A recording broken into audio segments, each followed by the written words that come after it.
Hello,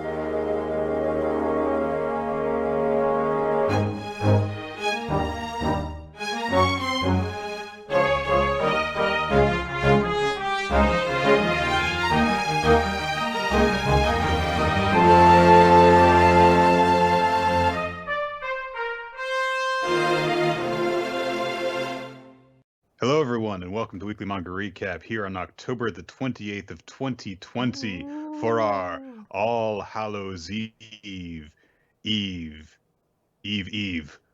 recording of Weekly Manga Recap. I am Nick here alongside Chris, who is looking very great. No! You are speaking with the Spook Master General!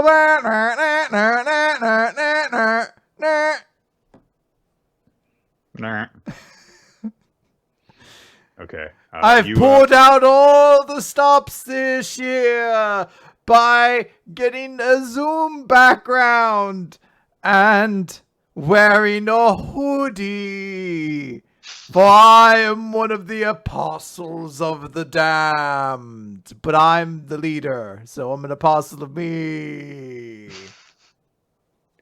And when you're the leader, you can dress how you want. It's Casual Friday every day. It's a requirement in our church for you to wear an AC/DC t-shirt. Boo! That wasn't a soda can opening. That was the carbonated souls of the damned. Which I have put in this soda can. It looks like a bubbly, but it's not. Okay, so, Nick, now what spooky offerings do we have in this Spooktober episode? Well, we do have a manga that we're going to talk about. Is it delightfully terrifying? Kind of. Excellent. Yeah. Did we review something that was good for once during Spooktober? I think it was. Oh, what pleasant surprise! So, Chris said he was going to read it. Did you? So... Oh, no, I thought it was like a guest, like an optional kind of thing. But you go at it, buddy. Have fun. I will be in the back critiquing your review. This is how reviews should work. Yes. Yeah. Mm-hmm. Okay. Do it sexier. Did you say to do it sexier? Yes! I mean, I'm already plenty sexy enough as it is, so that's... Halloween is meant to be the sexiest month of the year. Is that with what you think? all of the pumpkins. Do you have a thing for gourds? Why do you think people draw faces on them? Because I'm concerned that you think that it's for a purpose that they're not actually going for. I have a product You're I not need supposed to to try and pitch. put those candles out, okay? I have a product to pitch later with the fleshlight people. But for now, review! So the manga that I took a look at for this week is Mieruko-chan, which is a book by Tomoki Izumi. It's a bit of an odd series in the sense that it actually just kind of started off as something that the author just kind of put on her Twitter and like Pixiv, but it soon enough got picked up by Comic Walker, which is an online service where you can read manga, and so there's a pretty clear like format shift little ways into the manga where at first it was kind of these pretty short standalone chapters, and eventually over time it becomes more of an ongoing story with longer chapters. And the basic premise is that there is this girl named Miko whose name is in the title, but it's changed so that it takes the form of the Japanese word for to see, because she can see ghosts, these spooky spirits who haunt her, and she just kind of spontaneously develops this ability one day when she was just hanging out at her home one night, And so she decides that if she reacts to the spirits in any way, then they're going to more aggressively haunt her because they'll realize that she can see them.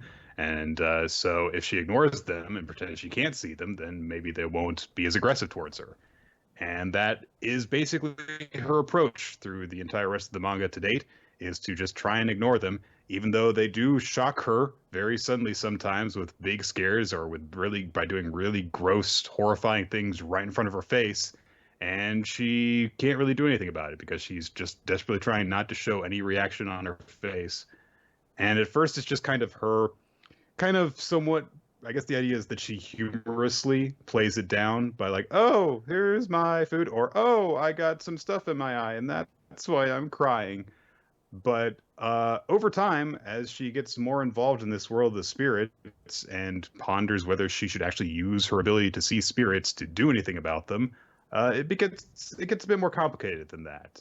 And so that's kind of just your starting point. Um, but if it were just that, I would not have liked this series. I don't think that the jokes about her just, being scared of a ghost but not wanting to do anything about it, and the humorous ways that she finds to ignore them, didn't really like that very much. Okay. But she's a sympathetic character over time. You feel so bad for her. Good God. That poor girl. Because she can't do anything. She's just this normal girl who can see ghosts, and she just wants to live a normal life. And she's got these bright and happy, well, this one bright and happy friend who's just like, "Let's go take a selfie," and you see that they're surrounded by ghosts that her friend can't see, but Miko can, and so she's just kind of like, while her friend is like, "Yay!" And there's like a tentacle ghost thing that's right behind them that looks like it wants to eat them, and Miko's the only one who can see it. And she can't confide this in anyone because if she confides in someone, then of course the ghosts who are constantly around her will hear that she can hear them, and they'll start haunting her more aggressively. And of course, who would believe her? So, and things kind of get more complicated from there. So also another one of the reasons I didn't really like the series at first is that it kind of goes for like the fan service jokes, It's if you know what I mean. aggressively horny at the start. Like, Mm-hmm. astonishingly horny for like 5 chapters, to the point I would like one of the series I would feel like you could compare it to a little bit is Ayakashi Triangle, because it has somewhat of a similar premise of someone who has the ability to somewhat interact with ghosts, is best friends with somebody whose natural presence serves only to kind of attract them. And then in the first 5 chapters, it's the horniest fucking thing in the world. Like, to a point where like, this is shameful. Like, there's the first like 3 or 4 chapters I read in a public area, and I was like, I'll read this later. It stops being that way. There's still a little bit here and there, but like, I mean, you can't just change Hana's chest size. No, but like the nudity or stuff like that does get toned. Like, she stops having to deal with like, oh no, a groping ghost like that. That eventually stops being a factor pretty quickly. Yeah, it's a bit weird to kind of see like the early chapters how they were different, but then you consider like, okay, this is just something that the artist was just kind of just doing for the sake of it, and then they got picked up. And so they were like, all right, I'll take this premise a bit more seriously. Mm-hmm. And yeah, that happens all the time. It's like, all right, maybe I'll make this a little bit less horny. Maybe I'll make this a little bit less lol random and, put some actual thought into the way that the plot develops and stuff like that. Yes. It's, you just start thinking about your premise differently when it's like, okay, this is the thing that I've got to actually keep doing in the future. So, and let's see. So it starts off as just like Miko can see ghosts, no one else can. She's got this best friend named Hana who's got big boobs. That's like that is one of her primary character traits. She's very, the easiest way for me to describe her is if you've ever seen Kill la Kill, she heavily reminds me of Mako. Because she's got that sort of relationship with Miko where like she's kind of childish and uncaring about how weird things are around her. Obviously, it's because she literally can't see ghosts. Uh, but she also gives off this tremendous amount of like life energy, which is so powerful that it literally like roasts weaker spirits that hang on to her. Uh, and but because of that, more powerful spirits are drawn to her. And so you've got this combination of Hana, who is a magnet for ghosts but can't see them, and Miko, who can't do anything about the ghosts and can see literally all of them. She is specifically at several points, basically, it's like she can see things that even experienced spirit mediums can't see. Uh, It's that particular relationship to me though is so fundamental for the series because it's something where it's like, okay, let's give a reason for Hana to be a significant character in the series. Oh, she just attracts a bunch of ghosts. The obvious solution to that would be, well, I'll stop hanging around Hana then. But Miku can't because it's her best friend. And it doesn't seem to matter how many, like, she knows that this, I believe at this point, she knows that her friend is attracting these ghosts.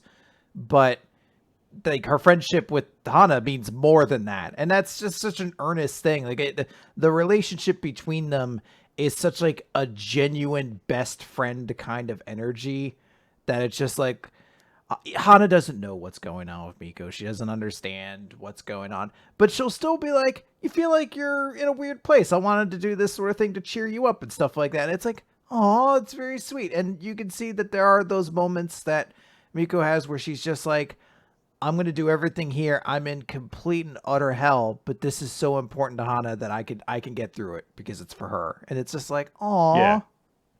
even though she has to brave really troublesome spirits because Hana wants a keychain charm, Yes. which is seemingly identical to one that she already has. But when Miko points out, aren't they like the same? And I was like, no, they're completely different. So she's like, all right. So they go through everything together. Eventually, their group is joined by Julia, who is, I think, like a transfer student or something like that, and she's this wannabe spirit medium. She can see some spirits, but she can't see the really powerful, big, scary ones that Miko can see. Uh, and so she's kind of like aggressively trying to get Miko to kind of let her in on stuff so that because she thinks that Miko is this super awesome uh, exorcist who gets rid of all these powerful spirits when really Miko's just trying to keep herself and Hana safe. And she keeps misinterpreting things that Miko is doing as her casting spells. And Julia's such a nerd that like days later it'll be at night and she'll be like practicing the thing that Miko did in the mirror, thinking that she's practicing a spell when really Miko was just like making up an excuse for why she would, kind of push the group in a certain direction.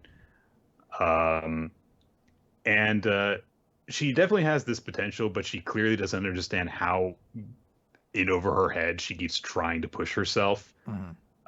Like she gets this bracelet of bees that are meant to repel spirits, which earlier on was meant to, be Miko like, oh, with this maybe I can be safe, and the bracelet explodes off of her because the ghosts around her are too powerful.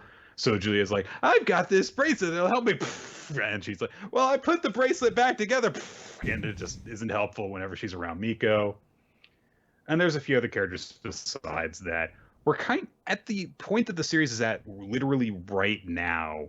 Miko has finally made a connection with someone who can help her out a little. And she's still her character is very much kind of at a sort of crossroads in terms of what she's going to do about her situation. Because the joke throughout the series was, okay, Miko's going to ignore these spirits and then they'll just kind of get sick of trying to, directly target her. She won't open herself up to this. She does some occasionally ridiculous things in order to make an excuse for why she happened to be looking in a certain ghost direction and got a terrified look on her face. But more recently, she started asking herself the question of, is there something I can do about this? Because she's had some run-ins with people and she's been able to, help some troubled spirits find peace or be exorcised, and help the people that they were haunting to no longer be in danger of whatever sort that it is, which is always very ambiguous because you never see a ghost actually do something to a person. They can affect animals, but We saw it's never one explicitly. instance of something similar with the axe guy on the train. And even that wasn't clearly like killing a person, but it was shown that there was some way it had to kind of interact with people and ghosts. We see the spirits act more aggressively towards each other than towards people, because the spirits, for a reason that is yet to be explained, the bigger ones eat the smaller ones. And it's actually some, in my opinion, some of the creepiest, scariest stuff that happens in the series is just the fact that Miko is the only one who can see all of these spirits. And so, Julia, for example, will see people walking around and she'll think like, oh, these ghosts are no trouble. And Miko will be meanwhile looking at the much bigger thing that is trying to eat the person that is wandering around. Yeah. Or people will say like, oh yes, the people go over there so that they can pass on to heaven. And Miko can see, no, they're lining up to be eaten by monsters for some reason. Yeah, there's a really cool sense of lore to this world that's honestly the more terrifying part of the story than generally the scares of the monsters are. Because as you said, there's this line of ghosts who go up to this certain alleyway by this certain restaurant, and it's just a gigantic mouth that eats these people. And it's shown up several times in the story. And at this point, you're kind of being led to believe, because pretty much everything that's brought back is introduced at some point has returned. Most characters who were around for one chapter have returned, either to be one-off characters again or significant characters, apparently.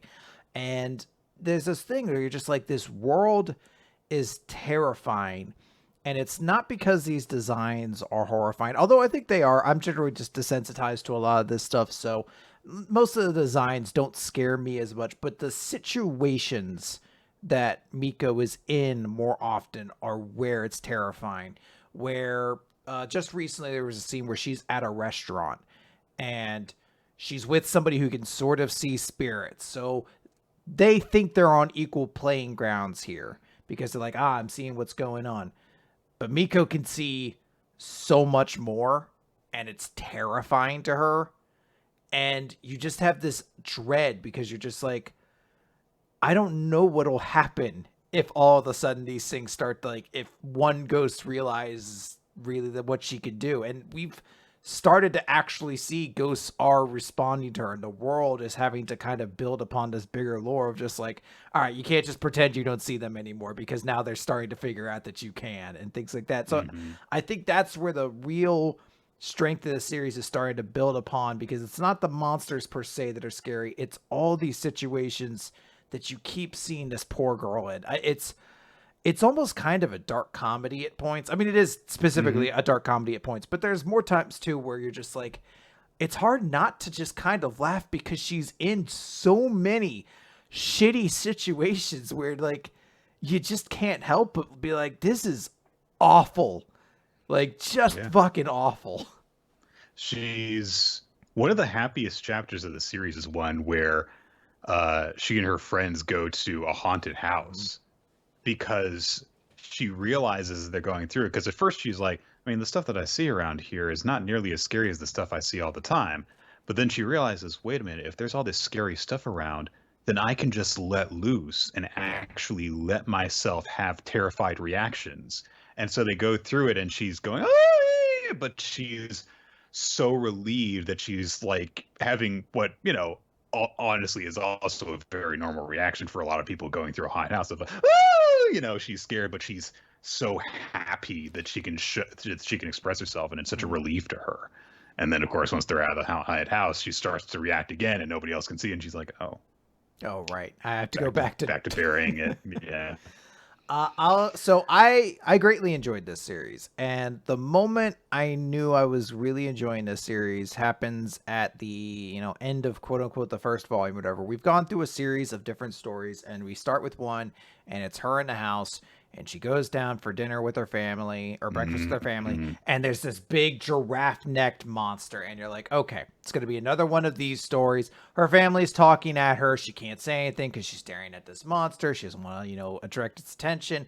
It just continues back on. There's a whole kind of like sad story or side story about a pudding, but eventually they're about to go start leaving, and we realize at that moment that it's not just that gigantic giraffe monster that she's seen, but also the ghost of her dad who's in the room with him, that her dad has suddenly passed very recently and is apologizing to her about the pudding. So, you don't realize it until she's like, okay, wait. She runs into the fridge, grabs the pudding, and puts it at a shrine of her dad. And that's the moment you're like, wait, wasn't her dad in the next room? And you're like, oh. And suddenly it hits on this different level where it's like, not only does she have to live with the weight of seeing all these monsters, she has to live with the weight of seeing these dead people she kind of knows too in her own house, and she can't interact with him at all because if she does, then the other ghost will know she can interact with him. And it's such a monstrous weight that you immediately are like, fuck, man, I am 100% invested in you getting the happiest fucking ending possible, because I cannot comprehend how difficult that would be. And the chapter ends on her just saying, just very simply, I don't know how I feel about seeing my dad's ghost. Yeah. It's just like, it's, it's like it's a happier story than many of the other ones, just because so many of the other ones are just sad all the way through, but it's a very mixed emotion because she can't really express much of anything. So it's so good. That is, I think, definitely where the big turning point kind of comes, because then you have that realization of, oh, this isn't just going to be a bunch of like the same joke over and over again, because there's no humor really in that chapter, other than like it's basically like it's the same setup, but instead of the punchline, there's a horror twist. Yes. And that's where you realize, okay, yeah, this is in fact a horror series and not just a horror comedy. It's, a horror premise, which can then be put into humorous directions or dramatic directions or just scary directions. And that's after that point where it really starts to use the premise of this girl can see ghosts, and it goes in so many cool different directions. There's one chapter which starts off as a one-off, but eventually is called back to, where she and Hana find a stray cat. The best chapter in the whole fucking series. It's very sweet because Miko can see that when these two potential candidates come forward wanting to adopt this cat, that one is surrounded by these two like angelic ghostly cats, although he's got this really mean looking, he looks like a yakuza or something like that. He doesn't look trustworthy. He looks scary. And then the other guy looks like a handsome young man, but he's surrounded by these demonic zombie black cat spirits. And so Miko's like, oh man, this guy's going to do something terrible to these cats, but this guy will look after them. And so she counters Hana's, instincts of, oh, we'll give it to the nice, handsome looking guy, and instead gives it to the rough looking guy.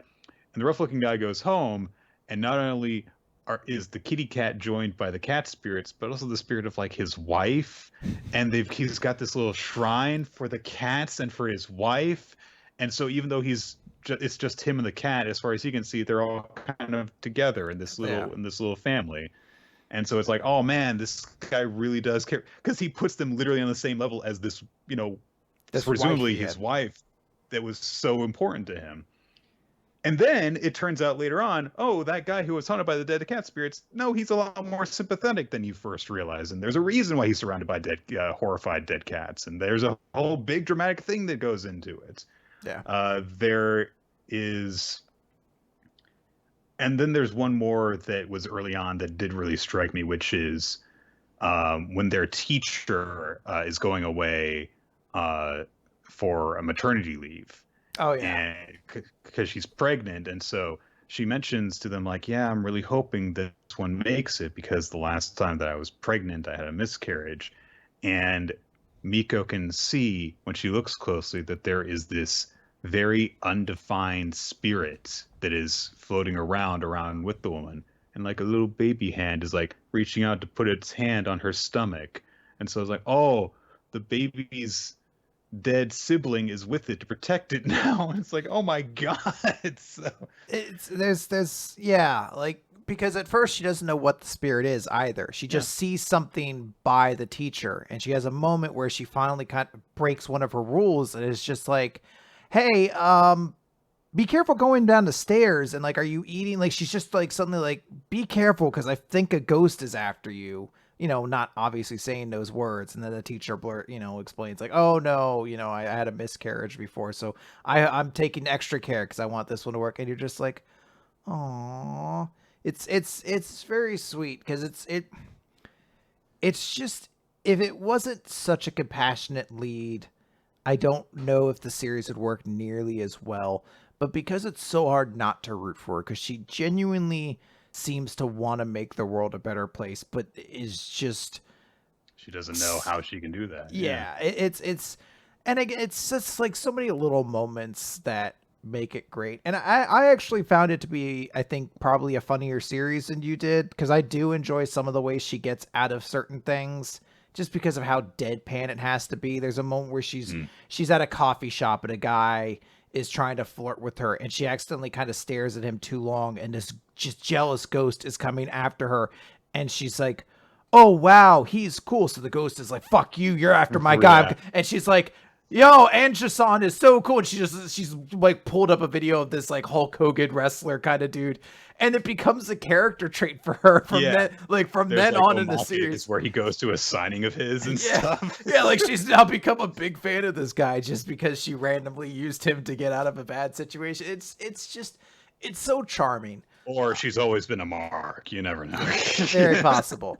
Um, it's just, it's a really good series. There's a couple things that aren't great in it. The little brother, I feel like maybe I'm misremembering, but he's straight up like a sister pervert, right? Probably. Okay, Probably. that's what I'm It, vaguely it, remembering. did start off in a time when the series was pervier, so Yeah. that might just be it. I think that he's kind of that side of him has at least been de-emphasized as time has gone by, because I don't remember too many instances beyond his introduction where he was like that. Yeah, I'm just trying to remember all the different characters, and I mean, every so often you get a chapter where you're kind of like, okay, this was okay. But I think generally speaking, everything in the series is so good that I can't just recommend it for like October if you're looking for a spooky series to read. Like, I feel like you just need to read it at some point. Like, it's a really good series. It's a good time to try it out because just this coming month, an English version of the series, Volume 1, is coming out. I think it's Yen Press that's doing it. So keep an eye out for it, and you should be able to buy the first volume. And I think it's definitely worth it. This is one of my favorite manga that we've covered this year, pretty easily. Yes. So very glad that we got to read this for Halloween, and I would have enjoyed it even if it weren't a Halloween special. So Yes. But now, Nick, that we're done Now. with all of that nonsense, let's move on to the truly spooky part of the recap. Ooh, the fact that there are so few manga to talk about this But week. Nick, don't you mean blah? Girl, blah, like a vampire, blah, blah. If you explain it, does it really count? Yes, it does Okay. to me. All right. Boo. I'm sorry. That's why we're going to start by talking about the spookiest of series this week, Eden Zero, because it has a swimsuit on the front. Oh, okay. I was going to ask if it was because nothing happens in it. Nothing happens in it. Nothing happens in this chapter. Chapter 116, The Sky Sweeper. So last time, I forget what planet they're on. It's a forest planet. It was Verdana or something It was like the that. verdant planet of Yeah. something. I don't know. Okay. I guess it'll come to me later. And a bunch of characters whose names I don't remember except for Orc are there, and everyone else is basically getting glued to a tree. And I don't know why. Somebody's like, Pino, we're stuck in glue. Use your EMP to free us. And Pino's like, I That's not can't. how it works. I can't. Glue is not electric. And I know it's not practical, but I want a scene after all this is over where Pino goes up to Lucy. Is like, or Rebecca is like, what the fuck are you, like, you're an idiot, right? Like, you thought I could use an EMP to stop glue? Why did you think that would work? Not sure if it would. Yeah, it wouldn't exactly be in character for her. So, what the fuck are you talking about? You fucking Yeah, idiot. I wanted to like browbeat her over the fact that it was a dumb suggestion. You're on the groove. So Weiss is just like, okay, use your gravity, Shiki. So Shiki's like, yep, I will. So he uses his gravity to rip all of it off. There's a moment where Glasses Girl analyzes everything, and Orc says he is a gravity wielder, just like Shura. And I got really concerned at first because, like, wasn't Shura a big character in Rave Master? But actually, that was Shuda. So they're very different names. I'm sure. I'm sure there's not going to be any characters. Forresta, by the way, the chat is helpful. Don't you mean Forrest Blahnik?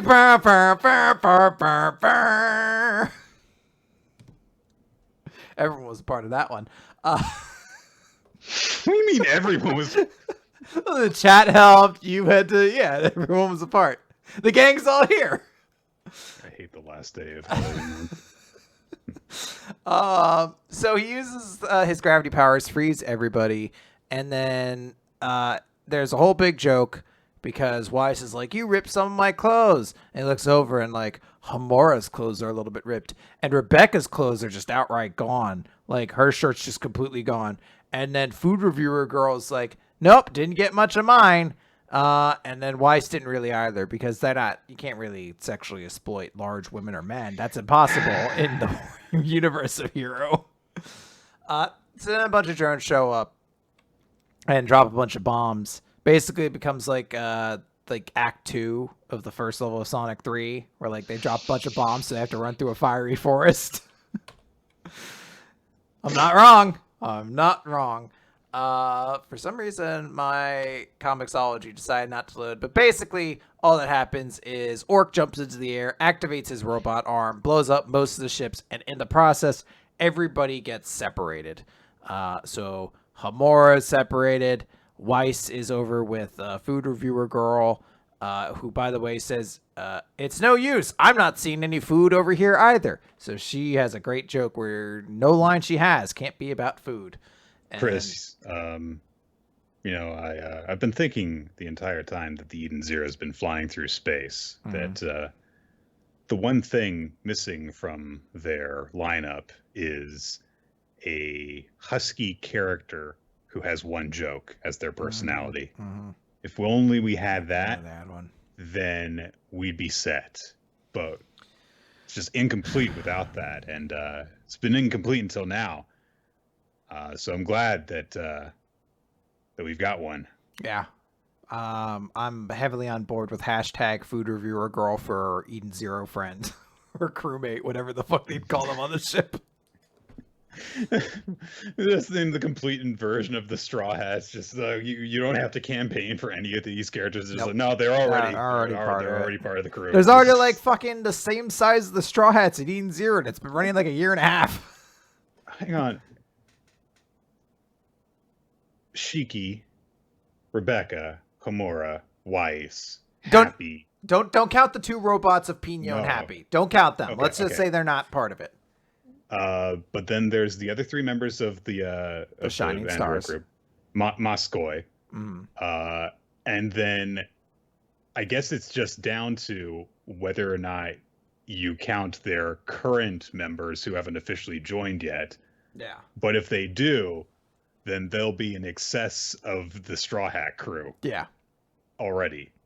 It's a very big group. All right. So they all got separated, and basically this there's a moment where Hermit's like, this is serious. You need to get up there. Food reviewer girl hears that there's an emergency and immediately assumes that it's because they're out of food. Ha ha ha. But Hermit's like, hey, we need your powers to stop this thing because, if it doesn't, then it's going to affect the rest of us. It's going to affect the Shining Stars. So, everyone's separated. Homura, apparently, I don't remember if this was ever a thing she's established, but she basically says she's unable to handle the heat, so she's beginning to faint. It was established in the more recent one. Remember In the Red Cave, but I mean, yeah, like I think it's just like becoming more and more of her thing now. Okay, I guess everyone needs a thing. So she's gonna be stuck going up against Glue Guy. Rebecca made a bra out of leaves somehow, and she's going up against Glass. She tied it around her torso. I've seen weirder things, but yeah, well, it looks like she just grabbed like 3 leaves, and I'm just like, those don't. I mean, that can't possibly provide support of any kind. Have you seen what she wears normally? I guess that's true. She might use ether gear, I guess, to provide like lift and support power or whatnot. So like when she gets her hands tied behind her back, her boobs just go gronk. Yeah. My support's gone. So she's going up against Glasses Girl, who has apparently some smoke powers of some kind or something like that. And Shiki is alone in the forest, and Orc falls, lands like on basically a crashing drone lands in front of them, and it says, "Sorry to keep you waiting, Gravity Wielder." So that's a chapter. Everyone's divided into groups to fight against these 3 characters we don't care about yet. Yeah, pretty much. I kind of like Orc, but because he's going against Shiki, he's either relegated to become a friend and join the crew, or he'll become like a sexist asshole in the next chapter and get clowned immediately. There's really no middle ground, it feels like. Yeah, they're gonna have fights. I don't care. Yeah. Because these characters showed up all of 1 chapter ago, except for Glue Guy, who showed up the chapter before that. And yeah, we were introduced to them like a month ago, though. We were. There was a chapter that ended with us meeting the 3 of them in like a single page. It was that one. I don't remember. It was one of the very many Foresta chapters, the Foresta arc that has ended. The Forest arc. Yeah. That has basically felt like 3 chapters kind of slammed into one. One of the chapters ended with like us meeting Orc and the other 2. That's why I've been saying, I know we've known these characters' names, but I don't remember them. Okay. We know that they're working for Poseidon Nero and that they're here to kill robots on the planet. That's it. Okay. Chainsaw Man. Chapter 90, Super Power. There's a picture of Makima in the forest as the cover page. Anyway, so we open the chapter on Power, who is in an abyss, basically surrounded by what look like intestines, unconscious, when something comes over and prods her, and it's Pochita. Botnik, don't you mean Buchita? Burr, burr, burr, burr, burr, burr, Halloween. Burr, burr, burr, burr. No, do the whole song. Do it. Hey, whoa, Puchita, that's insane. Back in the series, Power's back. Let's talk about that. Great transition, Chris. Yep, I know all the words. So, Pochita wakes up Power, who doesn't like this, and then is like, "Who are you?" But then she realizes, "Oh, you must be Pochita. Denji told me about you." And Pochita looks happy to be acknowledged, which is weirdly cute in this desperate moment that he's about to ask Power for help, because Pochita says, "I want you to save Denji," and Power's like, "Aren't I dead though?" It's such a direct way of addressing the point. But then Pochita's like, "Well, then how are you talking to me?" And then Power gets confused, which is in character for her. So. But Pochita explains, hey, remember back when you and Denji got weirdly sexual about drinking each other's blood? Yeah, your current form is the blood that he drank from you. And even with your blood devil powers, you'll disappear at this rate, but devils can increase their strength by eating the flesh of strong devils. You can eat me and revive as a devil. Will you save Denji for me? And with no hesitation, Power says, sure, Denji's my buddy. Aw. And that's a nice moment to let us know just how important Denji and Power's friendship is, even if she doesn't show it all the time. And I'm sure that this is going to hold through for at least the rest of this chapter. Out in the physical world, Makima is approaching Denji now that he's been downed and is in a pool of his own blood. But all of a sudden, he shifts and lurches up, and Makima gapes as Power comes flying out of Denji's mouth in a big-ass devil form with like 4 arms and furry limbs and a neck made of intestines, it looks like. And she's very Power. She's just laughing while spearing literally everyone that's with Makima, as Makima's just like, what the fuck? And true to form, Power starts bragging about how great she is before she's actually finished off Makima, who uses the Angel Devil power to get a big-ass sword. Power summons more blood blades, and shish kebabs Makima repeatedly with them, and she starts ranting, Makima is trash! Makima's a nobody! I'm the first president! Whatever that means. Nick, she's the first president. You show her some respect. Makima uses the zombie demon power to summon a horde of zombies, presumably just resurrecting all the corpses that Power just made. And they start rushing Power, who's like, ow, ow, ow, ow, ow, ow, ow, ow. Makima starts blasting off her limbs with her bang ability.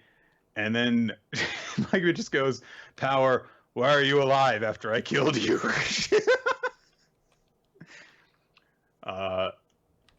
Before Makima can get Power to answer the question, she latches around Denji and goes, this is mine!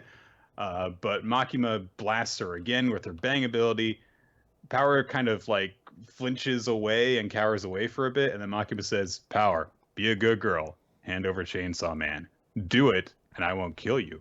I'll let you be my pet again.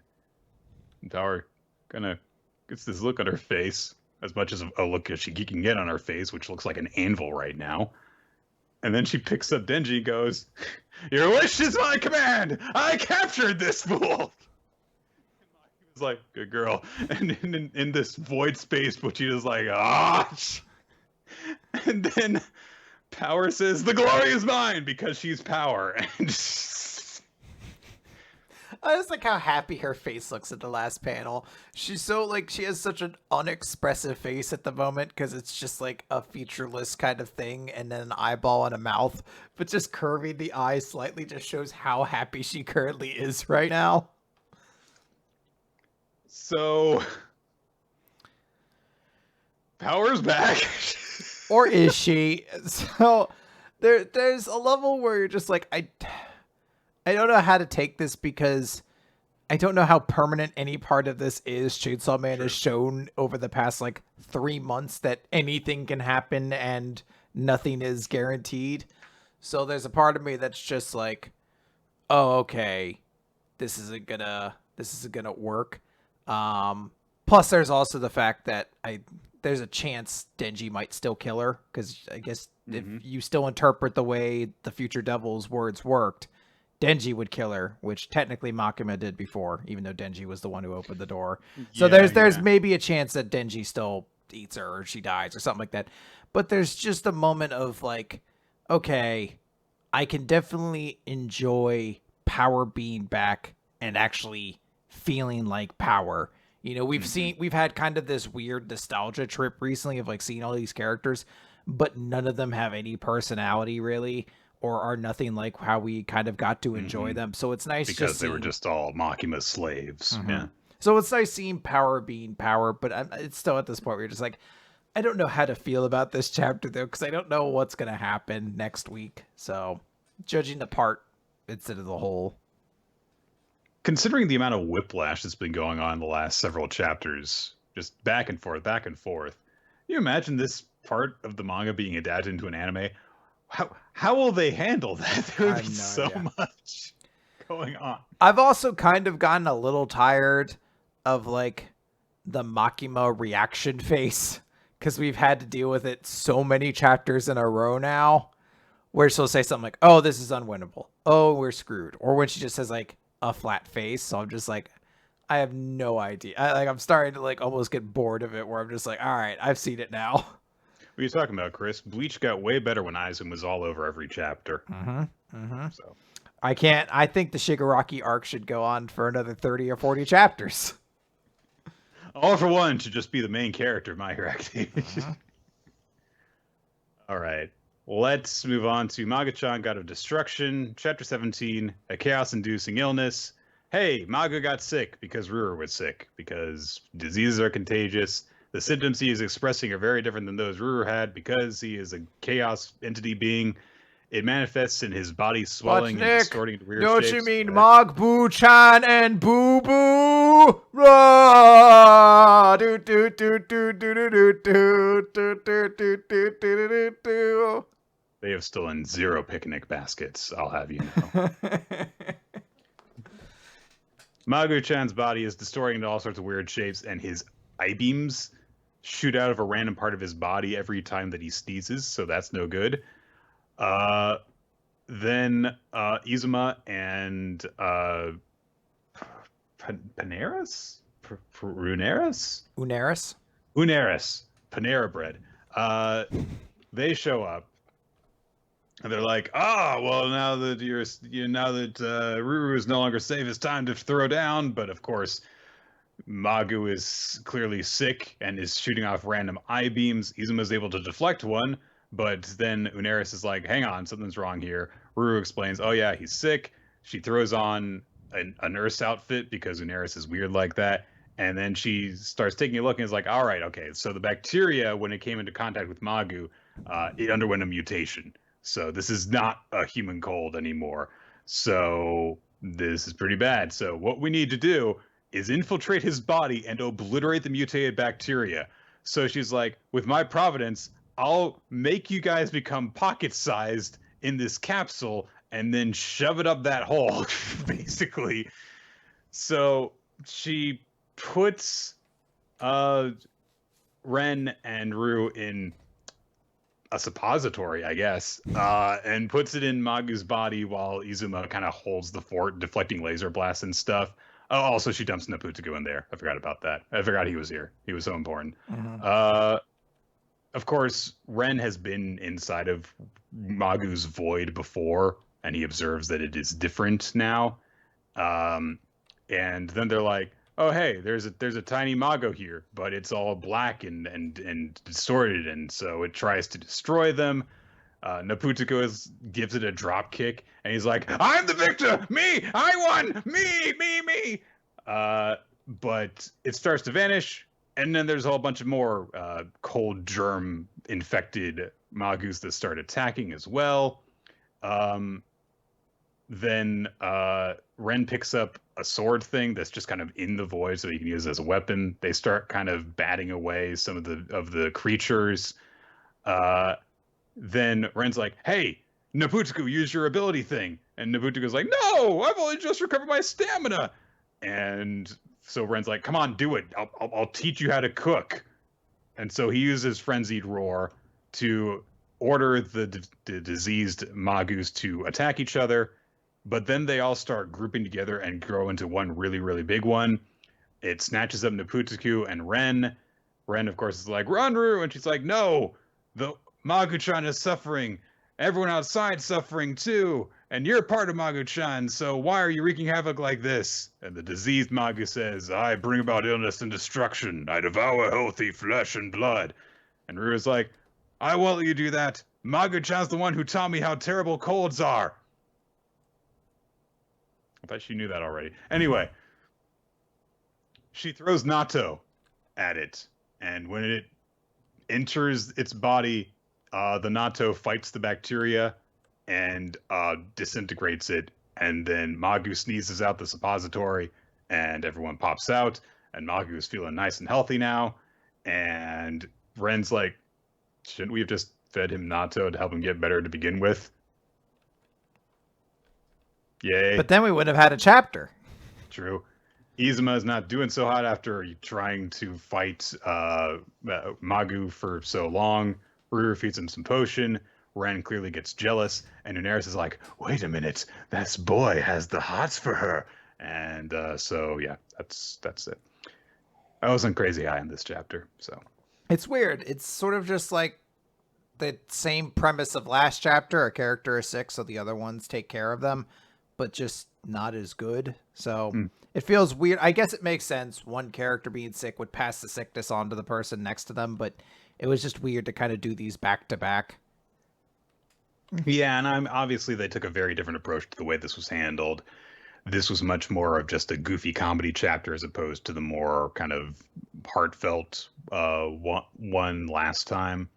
But in a sense, however, your rule about Magu-chan's great when Magu's the focus, even though he was the one who got sick, he wasn't actually really in this chapter very much. So there you go. Unless you count the monster versions of him that don't say anything and just like scream for blood, basically. Yeah. So, yeah, it is what it is. All right, Nick, let's move on to We Never Learn. So this was kind of weird. Not just the chapter, but also a chapter title change as well. Because now we're on question 179. X, a pizza bet equals the Queen of Thin Ice Part 2. Last time it was just called the Ice Queen. Yes. So, guess it's changed now. Maybe the translator just decided to go with a different interpretation of the Japanese. Well, it's interesting because all of the other titles have basically been the title that girl has had, like Thumbelina Supercomputer, right. Ebony Mermaid, Tomorrow Night's Pixie. Like those are all been the names. So Kirisu has always kind of been called the Ice Queen, so it's interesting we shifted over to the Queen of Thin Ice. Be curious to find out if there's a reason for that. Anyway, Yuega's being a good teacher. He's actually learning how to do some pretty good teaching, and Kirisu actually compliments him, and it's just like, you know what? If you relax, you'll be fine. A student walks up to them, says, hey, do you have a girlfriend? No. Hey, Kirisu, have you had a bunch of boyfriends? Anyway, I need to know... there's a boy I want to see. I want to know how I can, like tactics I should use to get him to notice me. And Yuega is, of course, like, that's not an appropriate question to ask your teacher. Please don't ask me this. This is very, very uncomfortable. And she's just like, hey, you know what? It's a silly question. That sort of knowledge is something everyone learns in time. I can't tell you this, but it would just hinder your growth. So I won't tell you. You'll come to the answer. I want you to reflect deeply on it and come with the answer to me tomorrow. And that's kind of bullshit. It's kind of bullshit. Also, not just for like the plot reason, but like, no, that's something you have to learn your own time. No, it's not. No, it's not. Someone learns it from somebody eventually, generally. So you can learn that kind of thing. You can learn with your own experience, but I mean, look, I'm not one to say like, well, just look up, those alpha male, ladies' men tricks in order to score any good. I don't mean that, but there are some pieces of advice that you could get from other people that would help you in dating. Those pieces of advice could be very straightforward, such as relax and be yourself. Or they could be like, hey, you're never going to be able to go on a date with someone if you don't get up the confidence to try and ask them out. They could be very matter-of-fact things that you will learn eventually, but there's no harm in learning them earlier. So for her, just like, this is something that everyone learns in their own time because she is, trying to avoid the fact that she doesn't know the answer. It's still, no, you're wrong. Like, so. Also, I'll be talking a lot about this chapter. I do want to take just a moment to be like, what is with Kirisu's art in this panel? I don't understand. Her hair's shorter. Yeah. Her hair's shorter. It doesn't look like I don't know. Maybe it's like a Actually, her hair grabbier is styled pose. differently. Never mind. Okay, her It's hair is actually just shorter she now. just Okay. feels very odd in that Hmm. panel. Like I don't know. There's something with like the anatomy of it or something like that. It doesn't look Yeah. as graceful as I think it's trying to come off as. Her eyes look too large, I think I it's think. that. It's like the hand back there, which I know is meant to be like her brushing her hair back, but then like the butt jettisoned out at the same time. It's just a very odd look. Anyways, Yuega goes back home. He's like, cool, I finished all my lessons. Or no, I had to start prepping. I better get to bed, actually. So he's about to go to sleep when Kirisu knocks at his door and is like, what's your preference? In women's swimwear, red or white? A bikini or a one piece? What's your preference? So there's a moment where Yuega's thinking about it and he's like, and you really can't blame him because she did burst through his window asking which one he liked more. So, In her fair enough. vacuum sealed pants. Yeah. Mhm. Well, Nick, she's wearing tracksuits, which, as we all know, is generally what women want to wear when they want to lift and support their buttocks. That's a natural thing that they wear. It's like a bra for your ass. It's basically a bra for her ass. No, actually, Kirisu is playing a romance simulation game called He's My Ex-Student. That's not weird. And she's like, yeah, it's a video game called He's My Ex-Student based on the popular series He's My Student, in which a student refers to his returns as a fellow teacher and colleague. And So hold on. okay. So first of all, I know the point you're going to make, and I'll let you make that. But first of all, she is doing this, as we learn shortly, to kind of learn what she's actually supposed to tell the student who asked for her for advice. So why'd she go for this genre? Shouldn't she have gone for a co-student relationship to get insight on that? Yeah, I maybe she's definitely trying to lean into things here, but it's definitely like, why did you pick this specific game if this isn't the situation you're actually trying to resolve? Like, it feels like you used an actual problem you have to maybe sideways into something else you're also trying to do. But the first thing was also dumb. And she's subconsciously exploring an interest that she hasn't acknowledged that she has, is what you're saying. She says basically she's trying to remedy her ignorance because she doesn't know how guys' hearts work.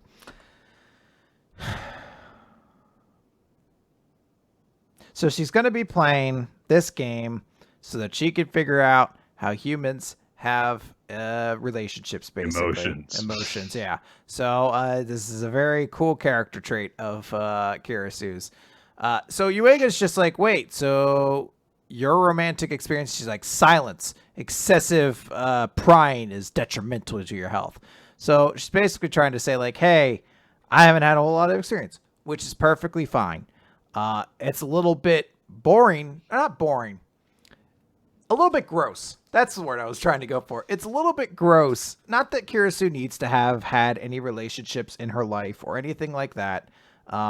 It is a little gross, though, that it feels like every girl in We Never Learned basically had to feel like they're a pure virgin who has never had the experience of another guy in every single character trait, especially because it makes them all start to blend together, as we'll kind of get to by the end of this chapter.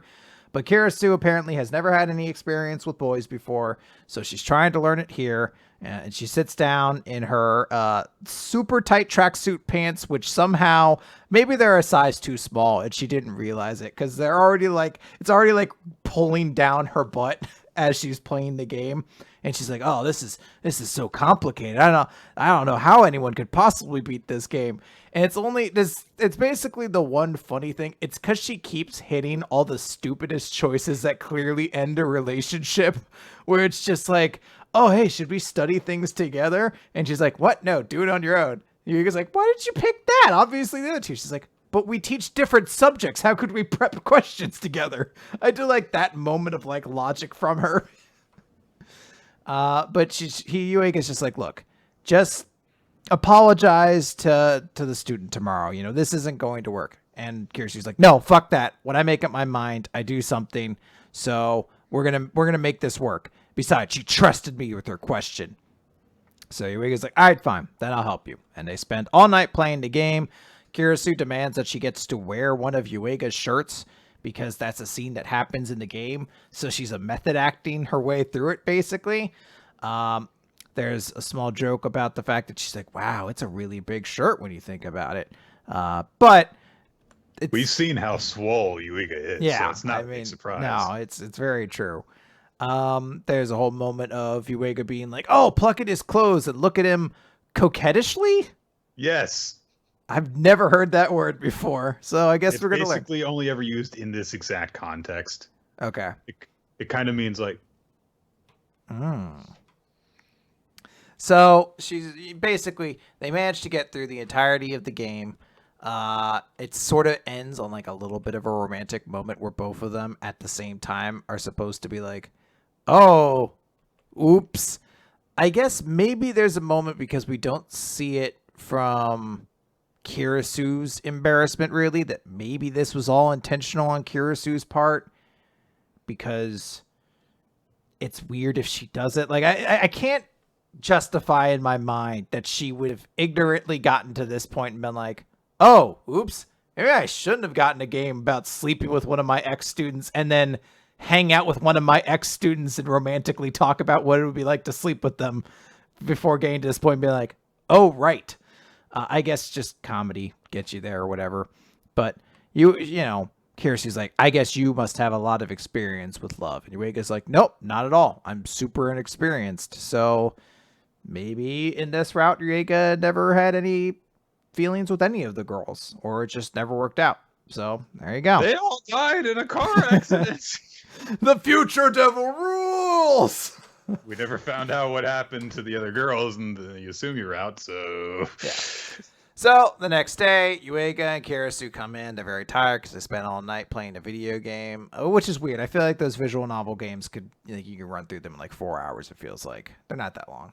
If you're actually reading the options, it takes a while, though. Yeah, that's true, I guess.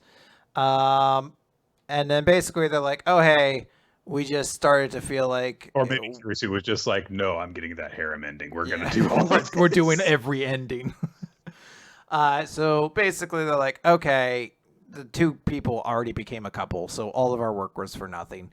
And Kirisu's just like, well, that was tiring. Sorry to put you through all of that. At least let she buy you lunch. She grabs onto Yuiga's coat and looks at him coquettishly. And she's like, interesting. That actually does seem to have a certain effectiveness. So Yuiga's like, don't use me for your experiments. And him and Ogata share a big laugh and the chapter ends. Chris. But it was him and Ogata. That was an Ogata. That was an Ogata moment. I know what you're going for. But that is Kirisu that the chapter was about. Ogata was not in this chapter. Then why was the chapter all about Ogata's character traits but didn't include her at all? I don't know, Chris. I just don't know. Why would you have a character whose sole interest is learning human emotions so she can make games and wants to learn about love, so of course she'd go to a game to help her understand it, and then have that character not be the one whose entire character is around that?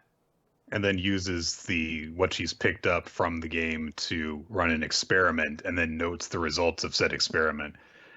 Yeah, I don't know why Kirisu basically had to co-opt one of Ogata's biggest character traits for presumably just this lone singular chapter.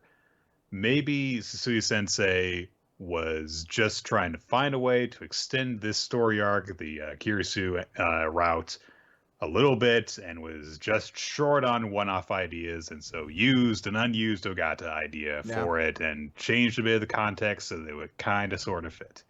All of the routes, to one extent or another, I think except for the Iruka arc, had, these kind of one-off things to start things off, just to kind of like establish, hey, this is the couple that's going on. This is a little bit of what they're up to before they actually go through the events that they get them together. But they've been of varying quality, and I think that more than anything, they've actually decided the quality of the routes, because like the ones with Ogata were terrible. The ones with Fumino were okay. The ones with Asumi were, even though at the beginning it was all pointless, except for establishing the like stitching thing that Asumi had to do later. But other than that, it was basically all pointless. There was that one guy who didn't like Yuiga and got them all lost in a cave. And why? Just cause, so that Yuiga and Asumi you could see them getting along and getting closer. That was it. It had no relevance basically on anything else. But those stories were more enjoyable than the ones with Fumino. Those stories with Fumino were more enjoyable than the ones with Ogata. And thus far, these stories with Kirisu have been shit. Yeah. So it's only been two. They can get better. There's like 6 or 7 chapters to turn this around and make this an enjoyable arc. But I'm not optimistic thus far. It's worrying if it's like you didn't have enough ideas for Kirisu that you had to if you did have to use an Ogata chapter, like that's a little concerning. I know that there's a little bit of overlap in the Kirisu and Ogata character, that they're both kind of very sort of logical in the way they go about things. So it's not like as like if Fumino had done this, then I would have absolutely been like, this is fucking ridiculous. That's like a complete character break. There's a little bit of an overlap where I'm like, I kind of get it, but it is very hard not to notice it and just be like, it's weird and it's not a good start to all this. I do want to stress, when I mentioned before that it's odd they gave her like Kirisu not having relationships or anything like that, I want to stress I don't think it's necessary for her character to have had any relationships. But it's again this issue where that's kind of the only way we never learn has been doing these relationships. Because Ogata and Fumino are basically ignorant about love. Uruka was interested in Yuiga from the start, so of course she had never dated any other guys. The only one you could say maybe had dated other guys is Asumi, but when you saw her real personality, you know that she was actually really shy about that stuff. So, and there was never any indication that she had. So, once once, twice, 3 times, 5 times, you're just like, oh no, I've never been on a date with a guy before. It's like, that's a little bit weird. Yeah. And it does kind of stress. And it is weird because it's like saying like, oh yeah, your first love is your true love. When it's like, yeah, but Yuiga's got endings where he ends up with all 5 of them. So how true is that? It's just odd, especially when it's like the character who would have had the most time. So like, I can understand if they were like, oh, well, all the time she spent ice skating, she never had time for that. And while she's a teacher, she just never had time for that. Even though we kind of saw that other teachers definitely had the hots for her. And, it could have been very fine just to say she's not interested in them. Maybe she's not interested in anybody like that. Maybe she's only have any interest in somebody who she's going to have romantic feelings for. And that's the way she kind of has to get in. All that'd be perfectly fine and valid. I just feel like we're not going to get any part of that or anything that kind of suggested that. We're just going to get, nope, Kirisu is another pure virgin, idol for Yuiga to kind of be in a relationship with. And it's just, I don't know. Yeah, as you said, it's boring when you do it this many times in a row. All right, we'll see what happens. We'll see what the actual plot of this story is eventually, I'm sure. Huzzah! Dr. Stone, Z equals 171. Time to get stoned. Z equals 171. Staring at the same light. We start things off with a cover page. It's Kohaku and Luna hanging out. And they're drinking together, just kind of hanging out. Luna's looking at Kohaku really weirdly. Don't you mean Boona? I'm not going to really make a big emphasis. It was just right there. I had to take it while I could. I got to be careful not to use hard U sounds around you, I guess. But Nick, don't you mean hard boo sounds around me? I deserve that one. I can't even deny that I deserve that one. Woo. All right, so we get kind of some shots around, a little bit. Kaseki gets, I guess, a phonogram basically whipped up so that, I don't know, he just pulls it out of his bag while saying ho ho ho. This is the most like Santa thing. Like he's, this old bearded man pulls something out of a bag. So they play the record from Byakuya for Zeno so that he can hear his message and stuff. And so Zeno's like, all right, he kind of reflects fondly on Byakuya because of course they knew each other at NASA. But then he's like, man, this kind of thing, delivering a record for the future so that they would have information they needed to survive. That's just the kind of thing that he would do. He was such a weird man that embodied both sentiment and rationality. So he found the most rational way to handle doing all this very generous stuff. And so Senku's like, all right, and with this, we can put our heads together and figure out, what's going on in South America. And they're like, yeah, we'll use the information that we each have, and we will ascertain exactly where the beam originated from, basically. We cut out to the deck where everyone is, drinking tea together. And Luna brings up the point of like, should we really just like be hanging around out here? But Ryusuke and Gen are like, oh, no. I mean, we would just kind of like be getting in the way. Those are the top scientific guys. But Chrome gets an idea. And so it's like, hey, Francois, hey, okay, yeah, no, let me take the snacks and tea to them. And so he's clearly just going into eavesdrop. And there's this very funny, quick little visual sequence where he imagines Senku and Zeno like working on scientific maps together. And I love the detail that Zeno is manipulating a pen with his teeth because he's still tied up in Chrome's imagination. But then he gets into the room and they're blowing bubbles together, dancing around. And he's just, what's going on? Well, his first response is, whoa, those bubbles are huge. Wait a moment. Wait, let me join the fun. Wait, why are you guys having fun? I love those 3 stages is a perfect way for a character to react to that. So basically, after we get this explanation from Mecha Senku of how you make a super soap bubble solution, they explain, so we decided that the news that probably activates somewhere in Brazil, but then we use this bubble as a model to show it expanding around the Earth. And so they've got like a globe set up, and so they show like, oh, see, look, we know that it didn't reach into space in order to get the station that the astronauts were on. And if it expands from this point, then look, it doesn't perfectly encompass the globe. It just, kind of goes a little bit further out to one side. And then Chrome points out, oh, so if this model is accurate, then for Senku, who's on the other side of the world, the Petrobeam should have actually gone from under his feet. And they're like, yeah, but the reality is that it came towards me like a wave over the horizon. So that inconsistency is a hint, and we can use that to help find the solution. And Chrome's like, okay, well, what if the beam moves through Earth slower than it would move through the air?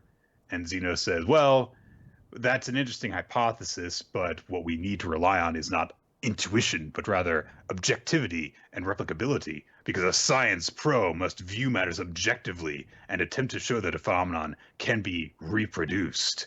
So there's a very weird example that Zeno gives where he's like, if someone said, I can see ghosts, why do you think a science professional wouldn't show any interest in that? And Chrome's like, because ghosts don't exist! So, I mean, it's a straightforward answer. But Senku says, I'd be excited to research something like that, but only if those ghosts were somehow causing the same phenomenon over and over again.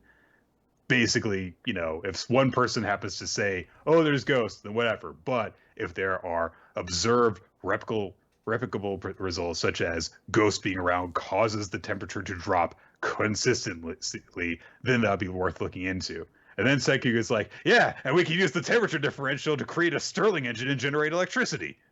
So that obsession with being practical. But I do like the idea of like, hey, something sounding ridiculous is not the problem, but it being replicable means that it's an actual scientific event that we can actually study and do something with. So they share a bunch of information over the course of the next page. They account for like time differentials in the time zones, and they go over it, and they're making a bubble and more bubbles and stuff as they go on, and they're trying to figure this out.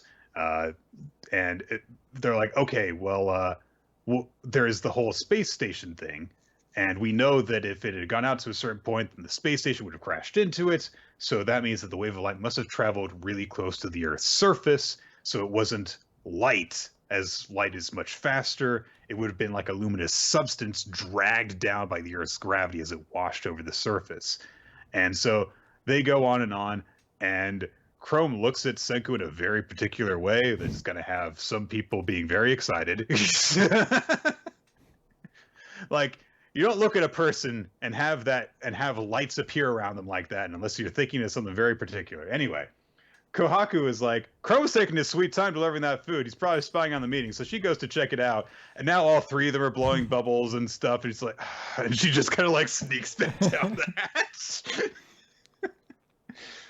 So they do some math. They calculate some stuff out. Chrome's starting to get a little bit lost because they were speaking a little bit past where he's capable. But eventually they make some estimates and they decide that, okay, bring our ideas together.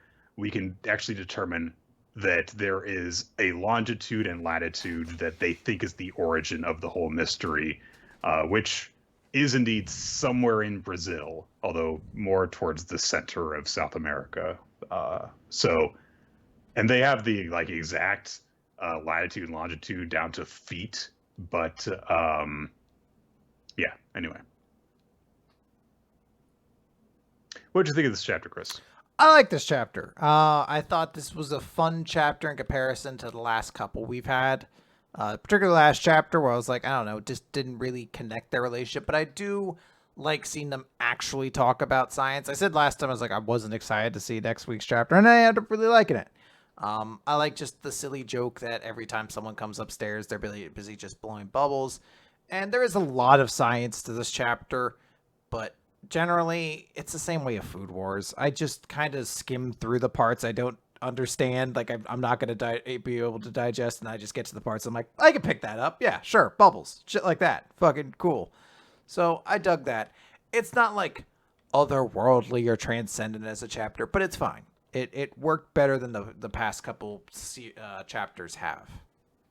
Dr. Stone hasn't been quite as exciting as it has been in the past for me because the end of the whole Xeno battle thing was very back and forth, up and down. And so it didn't feel like there was a very consistent level of excitement being carried through that. And so by the time we got to this chapter, I was feeling a little bit tepid on it. So this chapter doesn't have me like very excited, but in and of itself, I thought that this chapter was good. I thought that it was a nice, just, three characters being nerds together and showing some personality while they did so. There were some really funny jokes. Like you said, Chrome's escalation. I really like, Kohaku's reaction to it is not like, hey, let me blow bubbles too. It's just like, I'm just gonna leave. I'm getting out of here. I hate this. So it was fun. And I'm glad that we had a good chapter of Dr. Stone that was like, yeah, that was good again. And I don't have a whole lot of like, well, but what about this? And this was confusing. It's like, hey, they did all the typical sciencey bullshit, and it was good. So, yeah. All right, Nick, let's talk about Mashle. Magic. Indeed.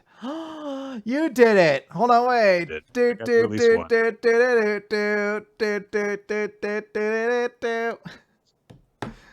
Okay, so Mashle, Magic and Muscles, Chapter 36, Mash Burn Dead, and the Cream Puff Celebration. So we open with Abyss Razor, who I'm very sad to say I can't do anything with that name because it's already too spooky. Basically a flashback of him being recruited by Lord Abel saying, "You are my tool, come along." And Abyss saying, kind of injured, but moving along saying, "Lord Abel." So, we continue just Mash and his friends doing their big celebration. They're dancing around. Everyone's like, "Oh, are you a hero?" "Yes, I am." Doing all that stuff. And then eventually Mash is like, "Can I go to the bathroom?" And everyone's like, I bet he was holding it the entire time. Well, I guess that's over. By the way, fucking Dot's face is still like punched in during all of this. So I like that we're just continuing that joke. Everyone's like, well, I guess that's over. This school is very dangerous. And then Mystery Man floats in. And we don't see what he does. He doesn't seem to do anything, but all the characters are knocked away.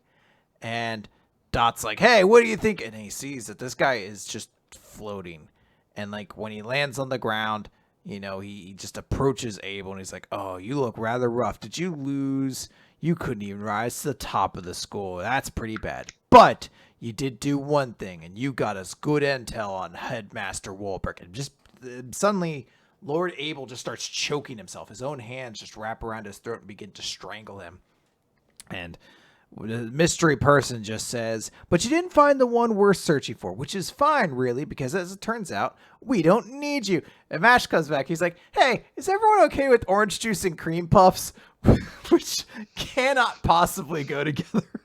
But he's so earnest about it. Yes, the acidity of the orange juice is complemented by the cream puff. Also, he didn't bring orange juice. He's just carrying a plate of cream puffs. Someone else has got to get the orange juice and the cream puffs. These are mine. Mystery guy's like, what? Can't this guy see we're in the middle of something? Mash is like, oh, is the party over? And there's this quiet, stupid moment where this guy is just glaring at Mash for interrupting his big dramatic scene, and a fly lands on Mash's nose. He tries to twitch and get it away, and then eventually he sneezes and just launches all of the cream puffs across the room, and they impale themselves on the stupid mystery guy's fucking Jesus crown of thorns. And Mash is still like, oh hey, we were gonna eat those. Could you give them back? So the guy just throws them all to the ground, and he's just like, you insolent. And then he starts having this throbbing pain in his head. He's like, no, is it the resonance? It's here, but I didn't have this headache before. It only came when he walked in. No, not him. And we get a shot of Mash, and he's like, I mean, it can't be hit. No, not him. It's him. He's the one we've been searching for. Him.